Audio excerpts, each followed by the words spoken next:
చదవటానికి ఇష్టపడినటువంటి పిల్లల యొక్క సమస్య ఈ మధ్యకాలంలో మనకి ఎక్కువైపోతుంది. ఎందుకంటే ఎప్పుడైతే కనుక కోవిడ్ వచ్చిన తర్వాత ఆన్లైన్ క్లాసెస్ అనేటటువంటిది మొదలుపెట్టామో ఆటోమేటిక్గా పిల్లలకి ఏంటంటే ఈ గ్యాడ్జెట్స్ మీద ఉండేటటువంటి వ్యామోహం ఎడిక్షన్ అన్నది బాగా పెరిగిపోయింది. ఇంతకుముందు ఆన్లైన్లో కూర్చోకపోతే కనుక మనం తిట్టేవాళ్ళం, అరే ల్యాప్టాప్ మొబైల్ ఎదుర్కొంటే కూర్చోరా చదవరా అని చెప్పి. ఇప్పుడు ఏంటంటే ఆ వద్దురా అని చెప్పడానికి మనం ఇబ్బంది పడుతున్నాం.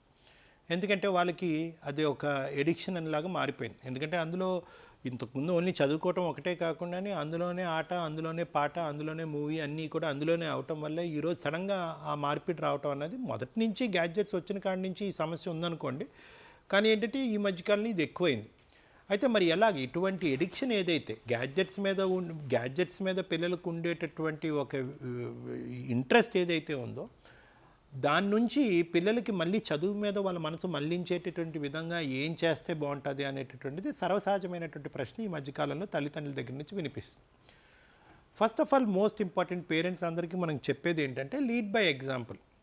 అంటే మనము ఆఫీస్ నుంచి వచ్చిన తర్వాత మనం గ్యాడ్జెట్ అనేటటువంటిది ఒక ఫోన్ కానీ ఒక ల్యాప్టాప్ అనేటటువంటి దాని యొక్క అవసరం లేకుండా, టీవీ అవసరం లేకుండా మనం ఏదన్నా చదివేటటువంటి ఒక వ్యాపకాన్ని డెవలప్ చేసుకుని అది ఒక ఎగ్జాంపుల్ కింద పిల్లలకు చూపెడితే కనుక యూజువల్గా పిల్లలు చాలా త్వరగా నేర్చుకుంటారండి. అది నెంబర్ 1.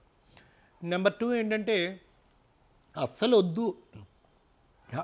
వద్దు అనేటటువంటి మాట కూడా పిల్లలకు అర్థం కాదు. ఎందుకంటే వాళ్ళ చుట్టుపక్కల ఉండేటటువంటి ప్రపంచంలో వాటి యొక్క వాడిక పిల్లలు ఏ స్థాయిలో వాడుతున్నారన్నది వాళ్ళ దగ్గర నుంచి చూస్తున్నారు కాబట్టి అది ఈజీగా వాళ్ళకి ఫీడ్ అవుతుంది. కాబట్టి ఇది అస్సలు వద్దు తీసేసే అంటే పిల్లలకి అది నచ్చదు. అది ఒక ఇన్సెంటివ్ బేసిస్ కింద మనం పెట్టాలి. అంటే ఇంతసేపు చదువుకో, ఒక అరగంట పాటు అది వాడుకో, లేదంటే ఆడుకో, వాట్ ఎవర్ ఇట్ ఇస్. అది ఒకటి. మూడోది ఏంటంటే ఇంట్లో పెద్ద పిల్లలు చిన్న పిల్లలు ఉంటారు. సహజంగా పెద్ద పిల్లలకు ఉండేటటువంటి అకాడమిక్ బర్డన్ ఎక్కువ ఉంటుంది కాబట్టి వాళ్ళని అసలు మొబైల్ వద్దు అంటూ ఉంటాం. చిన్నపిల్లలు ఎవరైతే ఉన్నారో వాళ్ళు ఎంతసేపు చూసుకున్నా, ఐప్యాడ్లు ఫోన్లు ఎంతసేపు చూసుకున్నా మనం చూసి చూడనట్టు వదిలేస్తూ ఉంటాం. నువ్వు పెద్దదాను కదా, నువ్వు తెలుసుకో, నువ్వు పెద్దోడు కదా, మనం తెలుసుకుంటాం. అలా కాకుండా ఏంటంటే ఈ గ్యాడ్జెట్కి సంబంధించినటువంటి రూల్ ఏదైతే మొబైల్ వాడిక అనేటటువంటిది రూల్ ఉందో అది ఇంట్లో అందరికీ కూడా యునానిమస్గా ఒకే ప్రిన్సిపల్, ఒకే రూల్ ఉండటం అనేది మంచిది. ఈ టైం నుంచి ఈ టైం వరకు వాడతాం. ఫోన్స్ కూడా ఆఖరికి ఫోన్స్ వస్తే కనుక ఏమైనా కాల్స్ పిల్లలకి ఎవరైనా వాళ్ళ దగ్గర ఫ్రెండ్స్ కాల్స్ వస్తే కనుక అది కూడా మన ల్యాండ్లైన్ నెంబర్ నుంచే వచ్చేటటువంటి విధంగా చేయాలి. స్టార్టింగ్లో పిల్లలు ఎవరైతే కనుక బాగా దీనికి అలవాటు పడతారో ఆటోమేటిక్గా వాళ్ళ దగ్గర నుంచి ఆ ఫోన్ లాక్కుని తీసుకుని లేదంటే తగ్గించమంటే కనుక వాళ్ళు విపరీతమైనటువంటి బుద్ధిని చూపెడుతూ ఉంటారు. బాగా కోపడతారు, అరుస్తారు, తిడతారు, తిండి మానేస్తారు, పడుకోరు, ఇలా ఏడుస్తారు, ఇలా రకరకాలుగా వ్యవహారాలు మనకు కనిపిస్తూ ఉంటాయి. కానీ తల్లిదండ్రులు సహజంగా ఏంటంటే ఆ విపరీతమైనటువంటి ధోరణికి లొంగిపోయి ఆటోమేటిక్గా మళ్ళీ ఇస్తారు. మళ్ళీ ఇవ్వటం వల్ల ఏమవుతుందంటే ఆ అలవాటు పరిపాటి కింద మారిపోతూ ఉంటుంది. అలా కాకుండా ఏంటంటే ఆటోమేటిక్గా ఏదైనా ఒక అలవాటుకి దేనికైనా ఒక బానిస అయినట్టయితే కనుక ఏదైనా ఒక వ్యసనం స్థాయికి వెళ్ళింది అంటే కనుక అది కట్ చేసినప్పుడు ఆటోమేటిక్గా విత్డ్రాల్ ఎఫెక్ట్స్ విపరీతమైనటువంటి రియాక్షన్స్ ఉంటాయి అన్నది మనం గుర్తుపెట్టుకోవాలి. సో పిల్లలు ఆ ట్యాంట్రమ్ త్రో చేయగానే మళ్ళీ మనం దానికి లొంగిపోయి వాళ్ళకి మళ్ళీ అది ఇచ్చేటట్టుగా అయితే కనుక ఓకే మనం ఇలా వ్యవహరిస్తే కనుక మనకు కావాల్సింది ఏదైనా మనం సంపాదించుకోవచ్చు అనే ఫాల్స్ కాన్ఫిడెన్స్ పిల్లలకి ఇవ్వటం అన్నది జరుగుతూ ఉంటుంది. సో కాబట్టి అటువంటి విపరీతమైనటువంటి లక్షణాలు పిల్లలు చూపెట్టినా కూడా కాస్త మీరు ఓపిక పట్టడం అన్నది ఇంపార్టెంట్.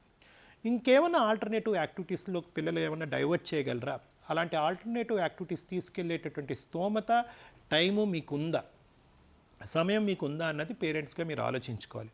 ఏదైనా బ్యాడ్మింటనో, బాస్కెట్బాలో, ఫుట్బాలో దేనికైనా తీసుకెళ్లేటటువంటి ఒక ఆలోచన ఏమైనా ఉందా? ఆ విధంగా పిల్లల్ని ఏంటంటే బయట ప్రపంచంలోకి తీసుకెళ్ళి నలుగురు పిల్లలతో పాటు ఆహ్లాదకరమైనటువంటి వాతావరణంలో ఉంచి ఆ స్పోర్ట్ యాక్టివిటీ ద్వారా వాళ్ళ శారీరకపరమైనటువంటి దృఢత్వం కూడా పొందేటటువంటి దానికి అవకాశం ఉంటుంది. సో ఇలా alternative activities. Fifth most important ఏంటంటే కనుక ఫ్యామిలీ టైం. యూజువల్గా ఏమవుతుందంటే పిల్లలకి తల్లిదండ్రులు అమ్మ వంటగదిలో పని చేసుకుంటుంది, నాన్న ఆఫీస్ వర్క్ ల్యాప్టాప్లో చేసుకుంటున్నాడు, తమ్ముడు బొమ్మలతో ఆడుకుంటున్నాడు, కాబట్టి నేను మొబైల్తో కూర్చున్నాను.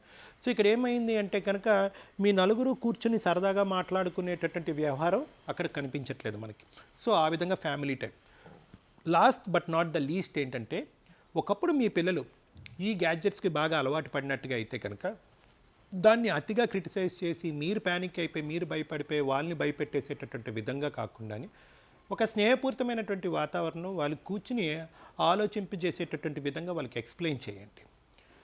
ప్రతిరోజు టోటల్ స్క్రీన్ టైం డ్యూరేషన్ ఏదైతే ఉందో దాన్ని 10 మినిట్స్ కాస్తే ఎలా కుదించుకుంటూ మనం రావాలి అనేటటువంటిది వాళ్ళకి ఎక్స్ప్లెయిన్ చేయండి. ఇదిగో తీసుకో ఇప్పుడొద్దు అనేటటువంటి విధంగా కాకుండా ఆ టైంని ఎలా కుదించవచ్చు, దానివల్ల ఐస్కి కానీ బాడీకి కానీ బ్రెయిన్కి కానీ ఎటువంటి డ్యామేజ్ కలుగుతుంది అనేటటువంటి వీడియోస్ చూపెట్టడం, అటువంటి సైంటిఫిక్ ఇన్ఫర్మేషన్ అనేది టీవీల్లో ఎక్కడైనా చూపెట్టడం, లేదంటే మనకు బాగా తెలుసున్నటువంటి ఒక డాక్టర్ దగ్గరికి తీసుకెళ్ళి ఈ గ్యాడ్జెట్స్ అతిగా వాడటం వల్ల ఎటువంటి ప్రమాదం ఉందని చెప్పి ఆ స్థాయిలో ప్రొఫెషనల్గా మాట్లాడేటటువంటి వ్యక్తులతో ఒకసారి మాట్లాడిపించటం.